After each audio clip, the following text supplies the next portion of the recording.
এটি হচ্ছে দাগনভূঞা উপজেলা ছাত্রলীগের সাবেক সভাপতি আবু নাসের চৌধুরী আসিফের গরুর খামার। এই খামারে 52টি গরু ছিল।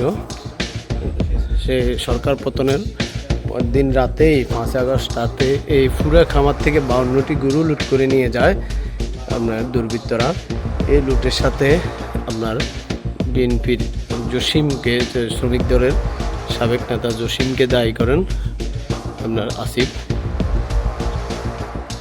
একটা গরুও নেই, 52টা গরু ছিল, পুরা সব লুট করে নিয়ে গেছে। এবং কি এই লুটের গরুগুলা বিভিন্ন জায়গায় নিয়ে ওরা জব করে খেয়েছে বলে অভিযোগ রয়েছে এবং কি কিছু বিক্রি করেছে। শুধু ভাঙচুরই নয়, শুধু গরু লুটই নয়, ভাঙচুরও করা হয়েছে খামারে। ফলে হয়েছে সিসি ক্যামেরা।